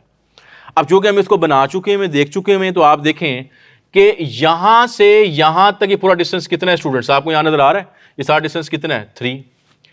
और ये डिस्टेंस यहां तक, ये जो डिस्टेंस है ये कितना है, 1। अब मैं आपसे पूछ रहा हूं कि बताएं ये डिस्टेंस कितना है मेरे पास, दिस वन, ये कितना है? तो आप कह देंगे टोटल डिस्टेंस कितना है, 3। इस 3 में से इतना माइनस करें, बाकी ये बच जाएगा, और ये कितना बच जाएगा स्टूडेंट्स, 2। इसका मतलब कि a जो है distance between focus and vertex, that is 2 from the diagram.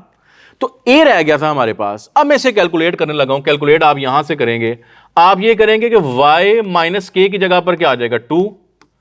4a की जगह पर अभी मैंने आपको बताया distance between focus and vertex 2, और x माइनस h की जगह पर आपने क्या पुट करना है, 1। अब ये कैलकुलेट हो गया। अब आप इसको सिंप्लीफाई करेंगे तो बनेगा y minus 2 whole square 8x minus 1। अब आप देखिए वही ऑप्शन है जो मैंने पहले भी बताई आपको, डेल्टा इसका आंसर बन रहा है। अब 2-3 बातें हैं जो मैंने इस क्वेश्चन में आपको बता दी कि आपने कैसे करनी है। मैंने कैलकुलेट करके भी आपको दिखा दिया है, वर्टेक्स से भी ऑप्शन का एनालिसिस करके बता दिया। आप जैसे मर्जी इसको इजीली कर सकते हैं। ज्यादा अच्छा तरीका है कि आप एनालिसिस ऑप्शन से कर लें और अपने वर्टेक्स को देख लें किस ऑप्शन में वर्टेक्स जो आपके पास ये आ रहा है। ठीक है जी, नेक्स्ट क्वेश्चन पर आते हैं। डेरिवेटिव निकालना है स्टूडेंट्स आपने ln of e raise to power x का। ठीक है जी, पहले तो मैं आपको ये बताता हूं कि ln of e is always equals to 1, आप सब जानते हैं। बस इतनी सी बात है। इस क्वेश्चन में वो जो डेरिवेटिव निकालने हैं आपने, उस डेरिवेटिव के अंदर मैं ये लिख रहा हूं कि ln ऑफ e जो है, अगर आप इसको 1 समझते हैं और पावर को शुरू में उतार लें, लॉ की प्रॉपर्टी है, तो सिर्फ आपके पास क्या बच जाएगा, x बच जाएगा, और x का डेरिवेटिव क्या होता है, 1। तो 1 इसका आंसर है। ऑप्शन में आप देखें चार्ली इसका आंसर है। मेन पॉइंट ये था कि ln ऑफ e जो है आप उसको 1 यूज कर लें इसके अंदर। नेक्स्ट क्वेश्चन पर आते हैं। लॉग वाला क्वेश्चन आपको हमेशा समझाता हूं डिस्कशंस के अंदर कि लॉग वाला क्वेश्चन ई कैट के टेस्ट में जरूर आता है। बाज़ औक़ात 1 और बाज़ औक़ात 2 क्वेश्चन भी आते हैं। कल के टेस्ट में भी लॉग वाले क्वेश्चन आए हैं। लॉ की प्रॉपर्टीज को रिवाइज कर लें जो आपने पढ़ी है, कुछ मैंने भी बताई हुई, सारों को इकट्ठा कर लें एक जगह के ऊपर। अब सबसे पहला काम तो आप देखेंगे यहां पर x और x इन्वॉल्व हुआ है पूरे आर्गूमेंट के अंदर। तो रूल आपको पता है, मैथमेटिक्स के रूल हम यूज कर लेते हैं। अब उन रूल्स के मुताबिक हम क्या करते हैं, पहले इसको सॉल्व कर लेते हैं। ठीक है जी, सॉल्व आप कैसे करेंगे, लॉग की बेस x है, मैं हमेशा कहता हूं कि एक नजर बेस पे रखा करें जरूर। अब आप देखें कि ये दोनों x क्या हो रहे हैं, मल्टीप्लाई हो रहे हैं, तो पावर्स क्या हो जाएंगे, ऐड हो जाएंगे। तो x की पावर ये 1/2 है स्टूडेंट्स, और ये पावर कितनी बनेगी 3/2। अच्छा, जो डिवाइड हो रहा है, जब आप इसको ऊपर लेके आएंगे तो पावर्स क्या होती हैं, सब्ट्रैक्ट होती हैं डिवीजन के अंदर। जब आप सब्ट्रैक्ट करेंगे तो माइनस माइनस क्या हो जाएगा, ध्यान से करें, यहां -3 है, तो फिर ये क्या हो जाएगा +3। ये मैंने क्या किया स्टूडेंट, ये मैंने पूरे आर्गूमेंट को सिंप्लीफाई कर दिया। अब आप इसको देख लेंगे लॉग बेस x, ये इसकी बेस और ये आर्गूमेंट में x लिखा हुआ है। इस x में अगर आप इन सारों को प्लस करके देखें तो 3 + 1 4, 4 + 6 10, 10/2 क्या बनेगा 5। बात खत्म हो गई है। आपको अगली प्रॉपर्टी पता है लॉग की पावर हो तो आप उसको शुरू में ले आते हैं, 5 पावर इधर आ जाएगी, लॉग बेस x और x। हाँ जी, क्या आप इस प्रॉपर्टी को जानते हैं कि log base a argument a is equal to 1? नहीं जानते तो उसको नोट कर लें। मतलब ये है कि बेस और आर्गूमेंट सेम हो तो आंसर क्या होता है 1। इसके मुताबिक यहां पर देखें बेस और आर्गूमेंट क्या है, x और x, तो ये क्या हो जाएगा 1। तो सिंपली आप पास आंसर क्या जाएगा 5। ऑप्शन पे देखें तो ये y की इक्वल था, तो y की वैल्यू क्या आ रही है 5 आ रही है। तो लिहाजा ऐसे क्वेश्चन लॉग वाले जरूर आते हैं कैट के टेस्ट में, आप लॉग को जरूर रिवाइज करें। नेक्स्ट क्वेश्चन पर आते हैं जी, f(x) is equal to x² - 4x + 2 आपको दिया हुआ है। ऑप्शन से पता चलेगा क्वेश्चन में करना क्या है। अल्फा ऑप्शन कहती है कि f(x) की मैक्सिमम वैल्यू है और किस पॉइंट पे है, 2 के ऊपर। बीटा ऑप्शन कहती है कि इसकी मिनिमम वैल्यू है, किस पॉइंट के ऊपर है, 2 के ऊपर है। और चार्ली ऑप्शन बड़े ध्यान से पढ़ें, ट्रिकी ऑप्शन है चार्ली, इतनी आसानी से नहीं है। चार्ली ऑप्शन में कह रहा है कि f(x) has minimum value -2, eight नहीं लिखा हुआ, मिनिमम वैल्यू है -2। ऊपर क्या लिखा हुआ था, value at x is equal to, point दिया हुआ था। यहां पॉइंट नहीं है, यहां उसने कहा वैल्यू -2 है और delta both b and c है। करना कैसे, आपको पता है कि मैक्सिमम और मिनिमम वैल्यू किसी भी फंक्शन की हमेशा किसी पॉइंट के ऊपर एग्जिस्ट करती है, और उस पॉइंट को स्टेशनरी पॉइंट या क्रिटिकल पॉइंट कहते हैं। और पॉइंट निकलता कैसे, जब आप उसके फर्स्ट डेरिवेटिव को 0 के इक्वल करते हैं। तो सबसे पहला काम तो मैं यहां पर यह कर रहा हूं कि मैं इसका कैलकुलेट कर रहा हूं डेरिवेटिव, फर्स्ट डेरिवेटिव, जो के बराबर आ जाएगा 2x - 4, और डेरिवेटिव को किसके इक्वल कर रहा हूं, 0 के। क्यों कर रहा हूं, मैंने अभी आपको समझाया कि मैक्सिमम या मिनिमम वैल्यू हमेशा किसी पॉइंट पे है, और पॉइंट कैसे निकलता है, डेरिवेटिव को 0 पुट करके, यानी क्रिटिकल पॉइंट। यहां से आप देखेंगे तो x की वैल्यू क्या आ जाएगी 2।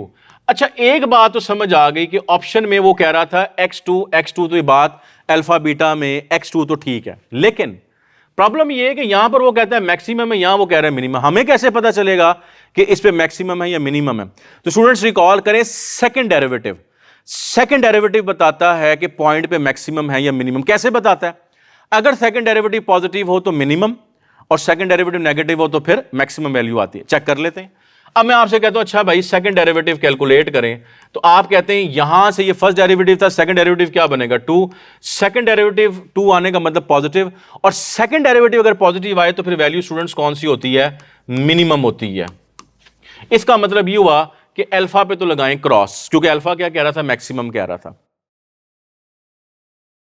आप में से स्टूडेंट बीटा इसका आंसर करने जा रहे थे तो वो गलत आंसर होगा बीटा इसका। Delta option both B and C लिखी हुई है, लिहाजा चार्ली को भी देखना है। चार्ली ऑप्शन फर्क पहले समझा चुका हूं कि वहां पर उसने कहा जी मिनिमम वैल्यू। अब आप देखेंगे क्या मिनिमम वैल्यू इसकी -2 है इस फंक्शन की, किस पॉइंट पर, 2 पॉइंट के ऊपर। चेक करें वो वैल्यू चेक किस तरह करते हैं, आपको पता है वैल्यू चेक करते हैं कि आप इस पॉइंट को पुट कर देते हैं फंक्शन के अंदर। पॉइंट को पुट करें फंक्शन में तो वैल्यू कौन सी निकलेगी, वहां से मिनिमम डिसाइड हो चुका है। लेकिन क्या वो -2 आ रही, यहां वो -2 कह रहे हैं, ऑप्शन में चेक कर लेते हैं। अब हमने क्या कर रहे हैं, फंक्शन में यहां पर 2 पुट करने जा रहे हैं। तो जब आप फंक्शन में 2 पुट करेंगे स्टूडेंट्स, तो बेसिकली क्या बनेगा, 2 का square 4 -8 + 2। Now what is this, this is -2। अब आपको बात समझ आनी चाहिए मेरी कि अच्छा जो चार्ली ऑप्शन है वो उसको मजीद सॉल्व करके बन रही है, और वो क्या बता रही है कि हमें ये समझ आ गया कि फंक्शन की वैल्यू कौन सी है, मिनिमम, किस पॉइंट पे है 2 पर, और वैल्यू है क्या, वो वैल्यू है -2। तो लिहाजा डेल्टा इसका आंसर बनेगा बोथ बी एंड सी। तो ऑप्शंस को पढ़ा करें, क्वेश्चन को प्रॉपरली देखा करें, वरना आपसे गलत हो जाएगा। तो मैंने इसको पूरा आपको एक्सप्लेन कर दिया। नेक्स्ट क्वेश्चन आप देखें, tan inverse 1 plus cos inverse 1/2, इसमें सिर्फ वैल्यूज पुट करनी है आपने। वैल्यूज पुट करेंगे, आप पता tan इनवर्स 1 क्या होता है, π/4 यानी 45 डिग्री। कॉस इनवर्स 1/2 क्या होता है, 60 डिग्री, जिसको आप कहते हैं π/3। दोनों को ऐड कर लें, आपके पास आंसर आ जाएगा। ऐड आप कैसे करेंगे, इसका एलसीएम कर लेंगे तो बनेगा 12। तो this is basically 3π + 4π which is equal to 7π/12। चूंकि यहां पर ऑप्शन पाई की शक्ल में थी, रेडियंस में थी, तो मैंने सारा कैलकुलेट ही पाई में से कि अल्फा इसका आंसर बनेगा। Let's see the next question. Coefficient of x square in the expansion of this binomial. अच्छा, इस बाइनोमियल में x स्क्वायर का आपने कोफिशिएंट बताना है। मैं सबसे पहले आपको ये समझाता हूं हमेशा कि फॉर्मूला तो पता है आपको, फॉर्मूला एक दफा लिख देता हूं कि जब आपने इसको कैलकुलेट करना है तो बाइनोमियल में जनरल टर्म का जो फॉर्मूला है that is TR+1 NCR a⁻n - r और b⁻r। अब इसमें कुछ बातें पता होती हैं। मिसाल के तौर पे a यहां पर कौन है, ये फर्स्ट टर्म को हम a कह रहे हैं। b कौन है, b जो सेकंड टर्म है -2, उसको हम b कह रहे हैं। n यहां पर क्या है, ये जो इंडेक्स है बेसिकली 7, ये बेसिकली n है। अब जो बात नहीं पता चल रही आपको, वो क्या नहीं पता चली, r की वैल्यू, ये जो r आपको नजर आ रहा है, इसका पता नहीं चल रहा। तो इसके लिए हम क्या करते हैं, हम ये देखते हैं कि ये जो x स्क्वायर है जिसका आपने कोफिशिएंट बताना है, ये एक्स स्क्वायर इस बाइनोमियल में टर्म कौन सी बनेगी, थर्ड टर्म बनेगी, फोर्थ बनेगी, फिफ्थ बनेगी, सिक्स्थ बनेगी, कौन सी टर्म बनेगी। अगर हमें यह समझ आ जाए वो टर्म कौन सी बनेगी, तो आपको याद है कि आर की वैल्यू हमेशा टर्म से एक कम होती है। अगर सेवंथ टर्म बनेगी तो आर फिर क्या होगा, 6। अगर सिक्स टर्म होगी तो आर फिर क्या होगा, 5। तो टर्म जो भी बनती आर हमेशा उससे कम होता है। तो मैं आपको यह सिखा रहा हूं, यह बता रहा हूं कि एक्स स्क्वायर इस बाइनोमियल में टर्म कौन सी बनेगी। अच्छा, मैं क्या करता हूं, मैं फिंगर टिप्स के ऊपर आपको बताता हूं। मैं आपसे ये पूछता हूं कि बताएं जब इस बाइनोमियल को एक्सपैंड करेंगे तो जो फर्स्ट टर्म आएगी, फर्स्ट टर्म में एक्स की क्या पावर आएगी, फर्स्ट टर्म में एक्स की क्या पावर आएगी। Now this is my question. अब उसका आंसर आपने मुझे यह देना है कि देखें यहां पर एक्स की पावर क्या है, 1। अगर इस 1 को यहां मल्टीप्लाई कर लें इस इंडेक्स के साथ तो ये क्या बनेगा, 7। तो स्टूडेंट फर्स्ट टर्म में ओपन करने के बाद, एक्सपैंड करने के बाद, फर्स्ट टर्म में जो एक्स की पावर आएगी वो क्या आएगी, 7। अब मैं कहता हूं बताएं सेकंड टर्म में क्या पावर आएगी। तो याद रखें पावर हमेशा 1 के डिफरेंस के साथ चलती है, यानी 1 आप उसमें कम करेंगे, सेकंड टर्म में जो पावर होगी एक्स की वो क्या बनेगी, 6। थर्ड टर्म में पावर क्या होगी, आप कहेंगे 5। फोर्थ टर्म में पावर क्या होगी, आप कहेंगे 4, फिर 3, फिर 2 पे जाके मैंने ब्रेक लगाई है। क्यों, क्योंकि मेरे पास क्वेश्चन क्या है, मेरे पास क्वेश्चन में मुझे x पावर 2 तक जाना है। और ये जो मैं आपको लिस्ट बनाकर दे रहा हूं, ये बेसिकली किस चीज की लिस्ट बनाकर दे रहा हूं, ये मैं पावर्स की लिस्ट बना के दे रहा हूं। किसकी पावर, x की। और ये मैं आपको क्या बता रहा हूं, ये बेसिकली मैं बता रहा हूं टर्म। अब ये टर्म कौन सी मैंने आपको बताई है, फर्स्ट। ये फर्स्ट टर्म है, यानी फर्स्ट टर्म में x की पावर है। ये टर्म कौन सी है, सेकेंड। ये टर्म कौन सी है, थर्ड। चलते जाएं। अब मेरे लिए इंपॉर्टेंट चीज क्या है, ये। अब ये टर्म कौन सी बन रही है, फोर्थ, फिफ्थ और सिक्स्थ टर्म। तो यहां तक मैंने आपको स्टूडेंट्स लेके आना था कि आपको यह समझ आ जाए कि वो जो x पावर 2 है वो इस बाइनोमियल की टर्म कौन सी बन रही है, सिक्स्थ। भाई इसका क्या करना है, इसका आपने ये करना है कि जो x पावर 2 है अगर वो 6 टर्म है तो 6 टर्म का मतलब r की वैल्यू क्या होगी, 5। क्योंकि अभी मैंने आपको समझाया था कि जोन सी भी टर्म हो r की वैल्यू हमेशा उससे एक कम होती है। r 5 हो गया, हमारा यहां मसला हल हो गया, हमें r नहीं मिल रहा था। तो जैसे हमें यह पता चला कि टर्म कौन सी है, कितनवी है, तो उससे हमें समझ आ गई कि r की वैल्यू क्या है। यह मैंने आपको लिस्ट बनाकर दी समझाने के लिए, फिंगर टिप्स के ऊपर करना है। यानी फर्स्ट टर्म के ऊपर x की पावर क्या बनती है, 7। सेकंड टर्म पे x की पावर क्या बनेगी, 6। थर्ड टर्म पे x की पावर क्या बनेगी, 5 और अप टू सॉन। ये फिंगर टिप्स के ऊपर आपने करना है, ठीक है। अब आप यहां वैल्यू पुट कर दें। जब वैल्यू पुट करेंगे तो n मेरे पास कितना है, 7। r मेरे पास यहां से क्या आ गया, 5। a मैंने आपको समझाया x है बेसिकली, n माइनस r मतलब 7 माइनस 5। b सेकंड टर्म है जो कि -2 है, इसकी पावर r मेरे पास कितना है यहां पर 5। आपको याद है क्वेश्चन में क्या आपने निकालना है, कोफिशिएंट निकालना है। तो कोफिशिएंट का मतलब होता है कि x वेरिएबल की जरूरत नहीं है। वैसे भी आप देखें x की पावर 2 बन रहा है, उसका कोफिशिएंट है। तो स्टूडेंट कोफिशिएंट यहां से क्या निकल आएगा, कोफिशिएंट निकलेगा 7c5 और -2 की पावर 5 क्या बनेगा, -32। अब यहां पर मैं आपको एक और बात बताता होता हूं, आपको सबको समझ आ रही कि यहां पर आंसर क्या निकलेगा इसका, नेगेटिव बनेगा ना। ऑप्शंस को देखा करें, बाज़ बात ये होता है कि एक ही ऐसी ऑप्शन होती है जो नेगेटिव होती है, वही आपका आंसर बन जाएगी बगैर कैलकुलेट किए। लेकिन अभी इस वक्त यहां पर 3 ऐसी ऑप्शन है जो नेगेटिव है, लिहाजा मुझे कैलकुलेट करना पड़ेगा। लेकिन वैसे समझा रहा हूं कि अगर एक ही ऑप्शन नेगेटिव होती है, यहां से समझ आती है तो फिर आप अच्छा 7C5 का क्या करना है, 7C5 को आप लिखें 7C2। अच्छा ये मैंने कैसे किया, 7C5 को 7C2 मैंने कैसे किया, कॉम्प्लीमेंट्री कॉम्बिनेशन से किया। अच्छा 7C2 ओपन करने का ट्रिक जो मैं समझाता हूं हमेशा कि इसको लिखें 7 × 6 डिवाइडेड बाय 2, यानी 2 लिखा ना, 2 दफा उसको ओपन करें, यानी 7 × 6 कर लें और साथ में क्या आ जाएगा, -32। स्टूडेंट्स अब आप इसको सिंप्लीफाई कर सकते हैं, बेसिकली क्या बन जाएगा, 42 divided by 2 which is actually 21। तो 21 को आपने -32 से मल्टीप्लाई कर लें तो बेसिकली यहां पास आंसर बन जाएगा। ऑप्शंस पे आप आएंगे तो 672 नेगेटिव, चार्ली इसका आंसर बनेगा। नेक्स्ट क्वेश्चन में पीरियड ऑफ द फंक्शन, मैं हमेशा आपको समझाता हूं कि period of trigonometric function is very important question, और पीरियड का ट्रिक मैं बहुत दफा बता चुका हूं। लेकिन ये जो टेस्ट में कल क्वेश्चन आया ना, इसमें तो ट्रिकी क्वेश्चन है। यहां पर आप देखें कि जो फंक्शन स्टूडेंट्स आपको दिया हुआ है, ये फंक्शन सम ऑफ 2 फंक्शन है।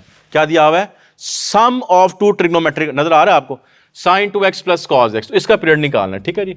अब बहुत इंपॉर्टेंट मैं कहता हूं ट्रिक है जो मैं बताने लगूं आप लोगों को, ये इतनी आसानी से क्वेश्चन होना कोई नहीं है, लेकिन अब जो बात बता रहा हूं उससे क्वेश्चन आप जल्दी सॉल्व कर लेंगे। याद रखें, अगर ट्रिग्नोमेट्रिक फंक्शन 2 आपको सम की शक्ल में दिए हुए हैं तो पहले कोशिश करें कि इन दोनों को सॉल्व करके सिंगल फंक्शन बना लें। क्या बना लें, सिंगल फंक्शन।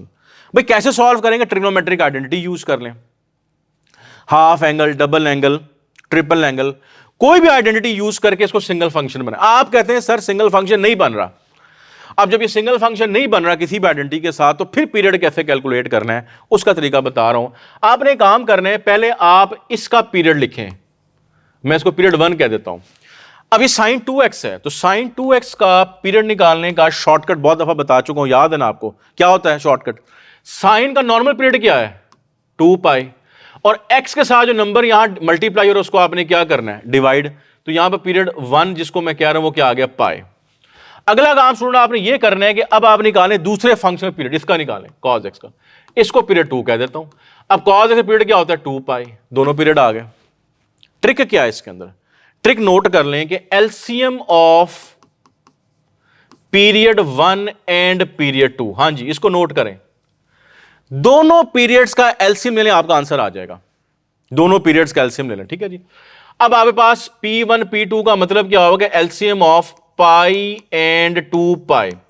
अब आप समझते हैं कि पाई और 2π का एलसीएम लेंगे तो आंसर क्या आ जाएगा, 2π आ जाएगा, यानी पाई और 2π का मतलब है 1 और 2, तो 1 और 2 का एलसीएम 2 होता है, 2π आ जाएगा। तो अब आप देखेंगे ऑप्शन में आपके पास आंसर क्या बनेगा, डेल्टा। इतना आसान क्वेश्चन नहीं है और ना ही इसके बारे में किसी ने बताना है आपको किसी भी ऑनलाइन प्लेटफॉर्म के ऊपर। मैंने पूरी बात आपको समझा दी, बता दी है कि जब सम ऑफ फंक्शन आएगा, सम हो रहे होंगे, तो पहली कोशिश करें इनको आप सिंगल फंक्शन बनाएं इकट्ठा करके। अगर नहीं बन रहा सिंगल फंक्शन तो फिर दोनों के अलग अलग पीरियड निकालें, P1 P2 निकाल कर उसका एलसीएम कर लें।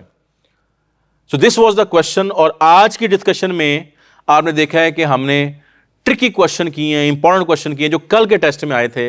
इसलिए मैं आपको कह रहा हूं कि इसको जरूर देके जाएं, क्योंकि अगर आपके पास ऐसे क्वेश्चन दोबारा कल परसों तरसों के टेस्ट में आ जाते हैं या इनसे मिलते जुलते क्वेश्चन आते हैं या कॉन्सेप्ट आते हैं तो आपके काम आएंगे। लिहाजा इस वीडियो को जरूर देखें, सारे क्वेश्चंस को देखें। मेरे पास जितने भी ट्रिकी इंपॉर्टेंट क्वेश्चन आ रहे हैं मैं उन सारों को आपके साथ डिस्कस करूंगा अगली सीरीज के अंदर भी, आगे जो मेरे लेक्चर्स आ रहे हैं। इसलिए समझाता हूं कि चैनल को सब्सक्राइब करें ताकि कोई भी इंपॉर्टेंट वीडियो, कोई भी डिस्कशन जो है वो आप लोगों से मिस नहीं होनी चाहिए। Wish you very good luck. Let's see, meet you in the next video lecture.